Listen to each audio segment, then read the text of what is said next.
الحمد لله الذي فضلنا على كثير من عباده المؤمنين. رب أوزعني أن أشكر نعمتك التي أنعمت علي وعلى والدي وأن أعمل صالحا ترضاه وأدخلني برحمتك في عبادك الصالحين. أما بعد فأعوذ بالله من الشيطان الرجيم. بسم الله الرحمن الرحيم. هو الذي أرسل رسوله بالهدى ودين الحق ليظهره على الدين كله. صدق الله العظيم وبلغنا رسوله النبي الكريم ونحن على ذلك لمن الشاهدين والشاكرين والحمد لله رب العالمين. درود پاک پڑھنے کی سعادت حاصل کریں. اللهم صل على محمد وعلى آل محمد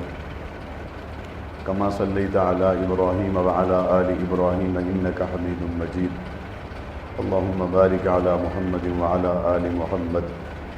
كما باركت على إبراهيم وعلى آل إبراهيم إنك حميد مجيد. اسلامی سال کا آغاز یکم محرم الحرام سے ہو چکا. 1448 ہجری میں ہم داخل ہو چکے ہیں. اسلامی سال کا آخری مہینہ ماہ ذوالحجہ ہے اور اسلامی سال کا پہلا مہینہ محرم الحرام ہے. ذوالحجہ میں حضرت عثمان غنی رضی اللہ تعالیٰ عنہ کا یوم شہادت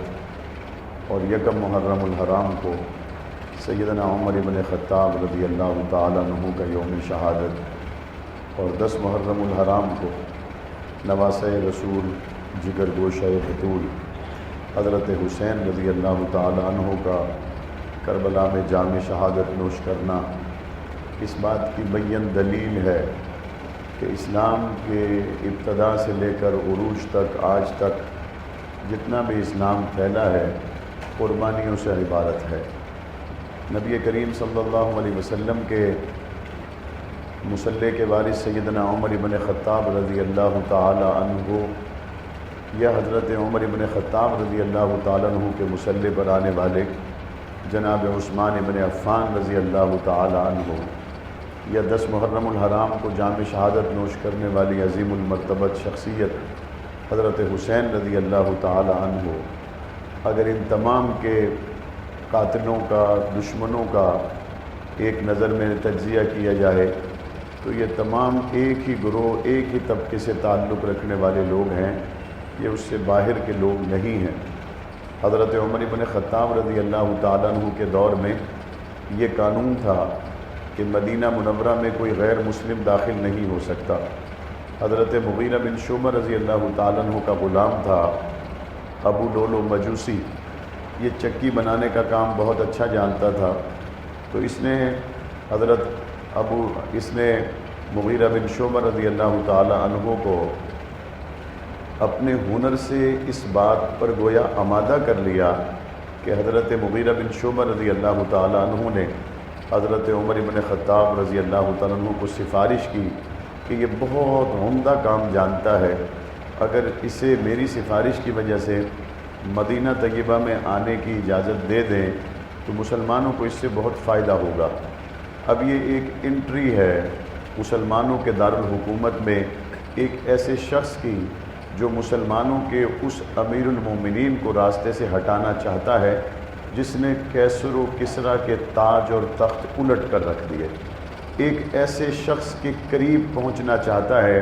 کہ جس نے ایران کو فتح کر لیا. ایک ایسے شخص کے قریب کیپٹل میں مدینہ منورہ میں یہ شخص داخل ہونا چاہتا ہے کہ جس کی حیثیت کفار کی نظر میں کیا ہوگی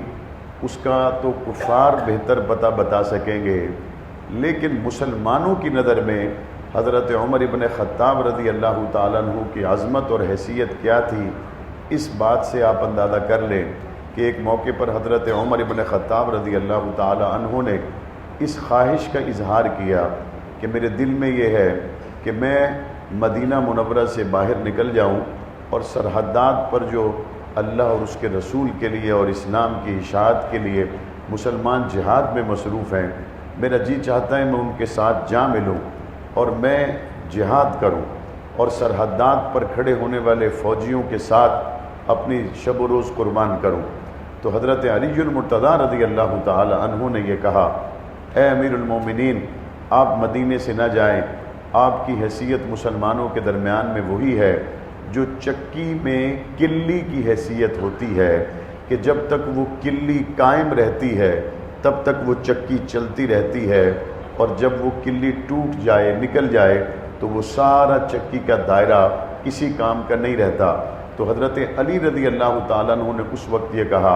آپ مدینے میں رہے، آپ کا مدینے میں رہنا مسلمانوں کے لیے چکی میں کلی جیسی حیثیت ہے۔ یہ جو پورے عرب و عجم میں اسلام پھیل رہا ہے، چکی کے پارٹ چل رہے ہیں، یہ آپ ہی کے دم خم سے ہے، آپ ہی کی برکت سے ہے، آپ نہ جائیے۔ یہاں پر ایک اور مسئلہ بھی حل ہو گیا کہ حضرت علی رضی اللہ تعالی عنہ سیدنا عمر فاروق رضی اللہ تعالی عنہ کو اس منصب کے، اس مسند کے، اس مصلے کے، اس منبر کے، اس کیپٹل کے حقیقی معنوں میں حقدار سمجھتے تھے، اور دل سے حضرت عمر کو وہ تسلیم کرتے تھے۔ اسی لیے تو انہوں نے کہا، آپ مدینہ منورہ سے نہ جائیں، آپ کا یہاں رہنا اسی طرح ہے جس طرح چکی کے پارٹوں میں کلی کی حیثیت ہے۔ اگر حضرت علی رضی اللہ تعالی عنہ نے حضرت عمر کو دل سے نہ مانا ہوتا تو وہ تو کہتے آپ ضرور چلے جائیں تاکہ یہ مدینہ خالی کرے، پیچھے میری باری آ جائے، تاکہ یہ مدینہ خالی کرے اور بعد میں مدینہ منورہ کا کنٹرول سنبھالنا میرے لیے آسان ہو۔ تو حضرت علی المرتضیٰ رضی اللہ تعالیٰ عنہ کا یہ کہنا حضرت عمر بن خطاب رضی اللہ تعالیٰ عنہ کے لیے یہ سب سے بڑی دلیل ہے کہ مسلمان اس بات کو جانتے تھے کہ تمام عالم میں جو حضور نبی کریم صلی اللہ علیہ وسلم کے دین کا پھیلاؤ ہے وہ حضرت عمر بن خطاب رضی اللہ تعالیٰ عنہ کی اس مرکزیت کی وجہ سے، اور وہ حال تو مدینہ والے دیکھ چکے تھے کہ جب مسجد نبوی کے صحن میں کیسر و کسریٰ کے خزانوں کے ڈھیر آئے، اور اس وقت ایک صحابی خزانے کے اس طرف بیٹھا ہو اور دوسرا اس طرف بیٹھا ہو، تو درمیان میں خزانے کا ڈھیر اتنا بڑا تھا کہ ایک دوسرے کو دیکھ نہیں سکتے تھے۔ اب یہ تو حضرت عمر خطاب رضی اللہ تعالیٰ عنہ کے دور میں مسلمانوں کی شان، تو کہاں کفار کو یہ ہضم ہوتی تھی؟ تو ابو لولو مجوسی اپنے اس فن میں کامل مہارت رکھنے کے بعد، اس سے متاثر کرنے کے بعد، اور آج بھی آپ دیکھیں جو بڑی سازشیں ہوتی ہیں، جو بڑی بڑی کاروائیاں ہوتی ہیں، شاہی محلات میں جو بڑی بڑی سازشیں رچائی جاتی ہیں، ایک ملک سے دوسرے ملک کو جو تباہ کرنے کے لیے بڑی بڑی کارروائی ڈالی جاتی ہے، آپ دیکھیں اس ملک کے سائنسدان کہیں نہ کہیں کمپرومائز ہو جاتے ہیں، اس ملک کے بڑے بڑے فوجی افسر کہیں نہ کہیں کمپرومائز ہو جاتے ہیں، اس ملک کے بڑے بڑے جو انڈسٹریلسٹ ہیں وہ کہیں نہ کہیں کمپرومائز ہو جاتے ہیں، چونکہ ان کے ذریعے سے اس ریاست کو گرانا، ان کے ذریعے سے اس پورے نظام حکومت کو ہلا دینا وہ آسان ہے، عام عوام میں تو اتنی صلاحیت نہیں ہوتی۔ اب یہ شخص گیا حضرت عمر بن خطاب رضی اللہ تعالیٰ عنہ کے پاس اور ان کو جا کے کہتا ہے کہ میرے آقا ہیں مغیرہ بن شعبہ اور مجھ سے وہ روزانہ کے اتنے درہم وصول کرتے ہیں، تو میری سفارش کریں تاکہ وہ مجھ سے اتنے درہم وصول نہ کریں۔ حضرت عمر بن خطاب نے اس سے پوچھا کہ تم کرتے کیا ہو؟ اس نے کہا میں ہوا پہ چلنے والی چکی بناتا ہوں۔ تو حضرت عمر بن خطاب نے کہا یہ تو بہت مارکیٹ میں اس کی بڑی ویلیو ہے اور بڑی رننگ آئٹم ہے جو تم بناتے ہو، تو اس پہ تو تمہارے مالک اگر تم سے لیتا ہے تو یہ کوئی زیادہ نہیں ہے۔ یہاں پہ عام طور پر ہمارے لوگوں کو غلط فہمی لگتی ہے اور وہ یہ سمجھتے ہیں کہ وہ غلام مغیرہ بن شعبہ سے تنگ تھا اور اس نے حضرت عمر کو شکایت کی، حضرت عمر نے اس کے پیسے کم نہیں کروائے اور اس لیے اس نے حضرت عمر پہ حملہ کر دیا۔ یہ غلط فہمی ہے۔ حضرت عمر بن خطاب رضی اللہ تعالیٰ عنہ کو تو وہ صرف سفارش کے لیے کہہ رہا تھا، اصل تو اس کا غصہ مغیرہ بن شعبہ پر ہونا چاہیے تھا جو ان سے روزانہ پیسے وصول کر رہے تھے۔ تو اگر ابو لولو مجوسی حملہ اس وجہ سے کرتا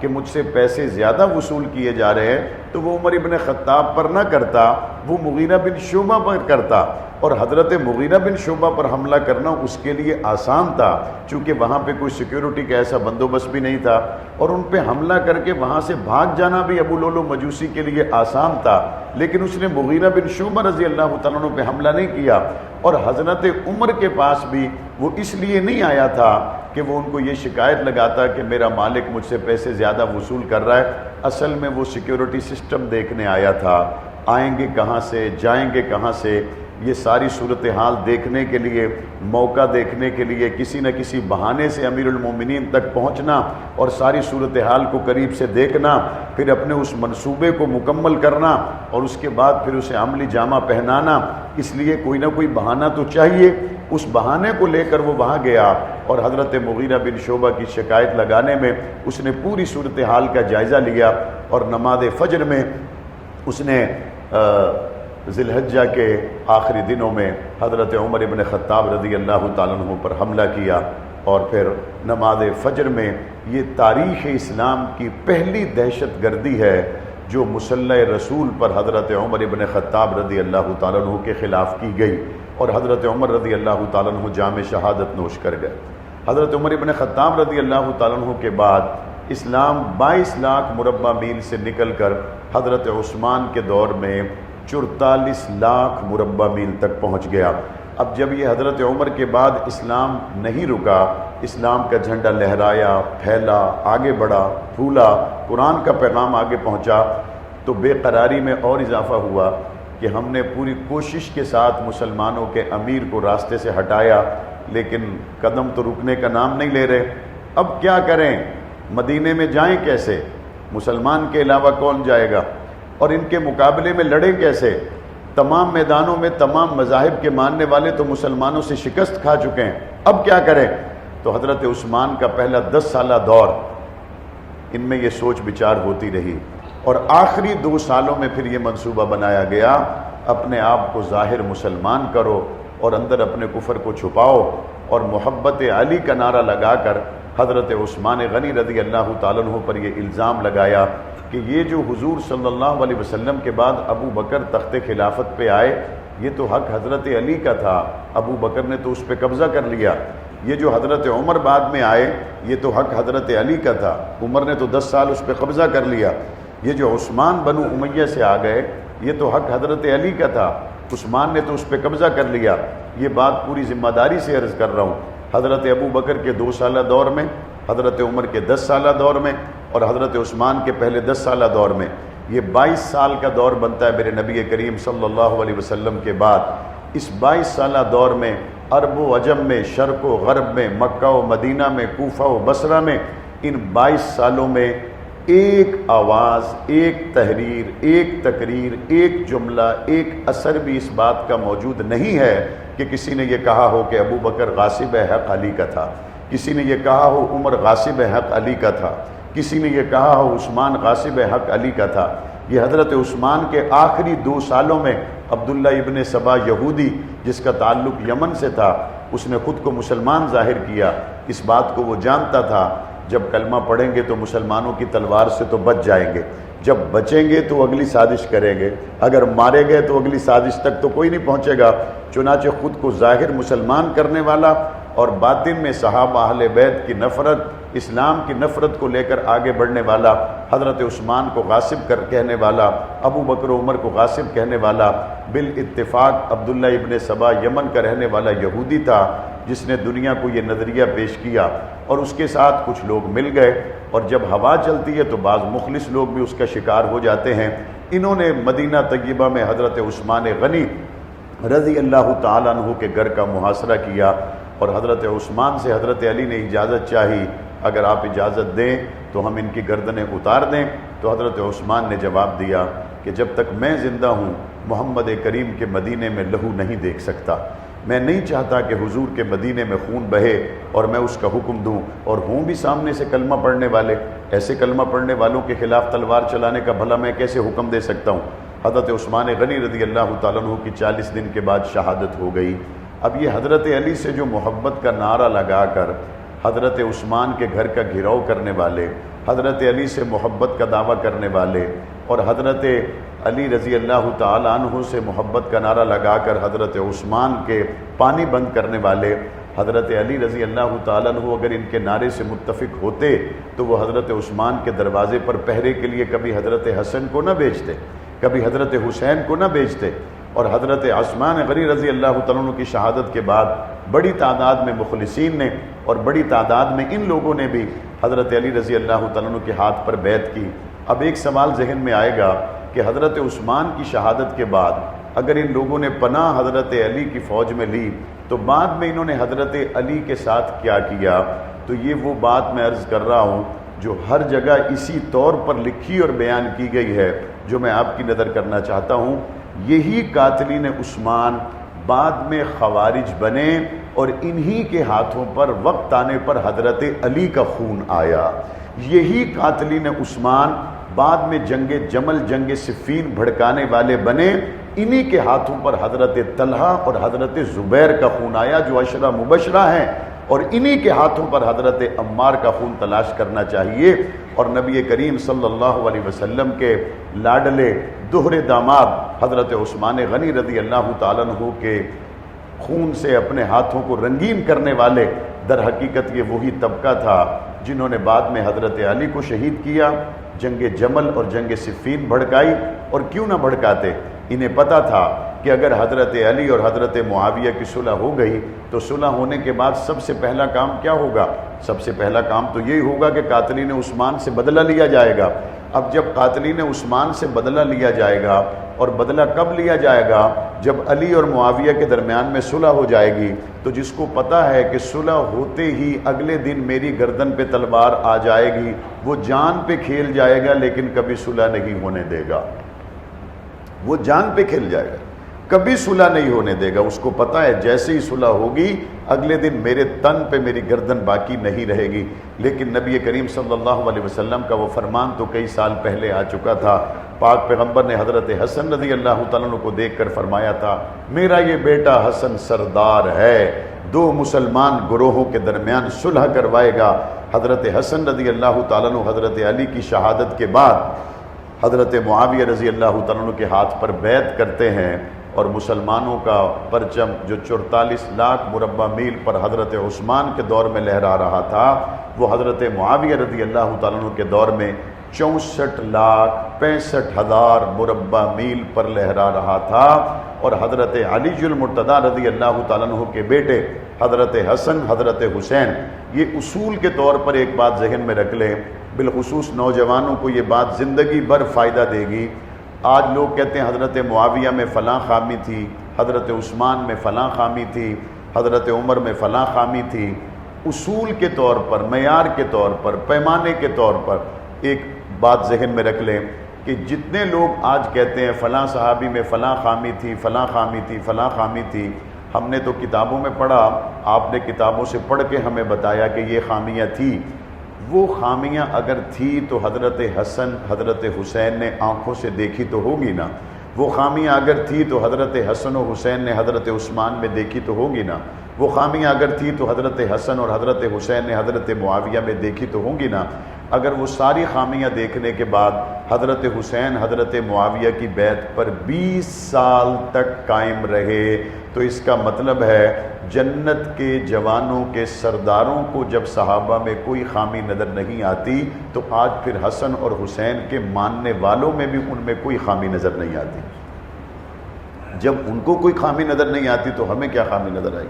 یہ کہنا یہ چاہتا ہے کہ حضرت حسن رضی اللہ تعالیٰ عنہ کو وہ بات نظر نہیں آئی جو ہمیں نظر آ گئی،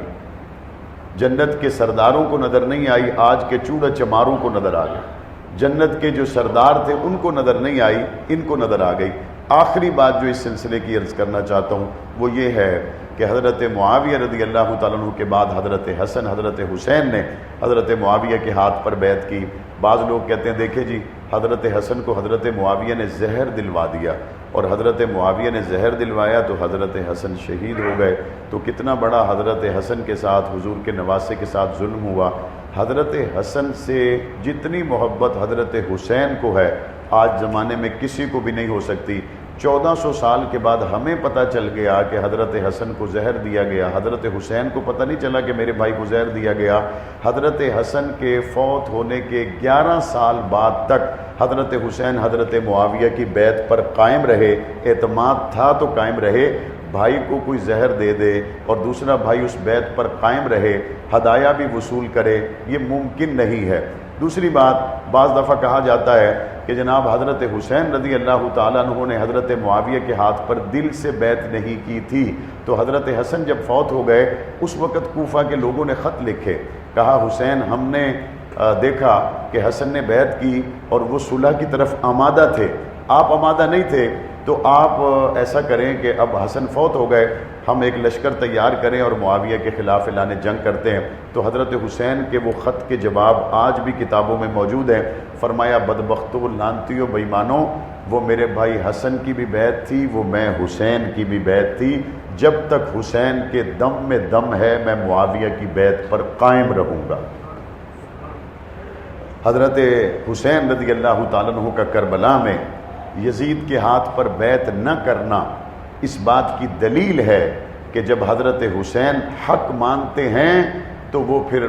نانا کے شہر مدینہ میں بیعت کرتے ہیں، جب حق نہیں مانتے پھر وہ پردیس میں ہوں، تنہا ہوں، جان دیتے ہیں ہاتھ نہیں دیتے،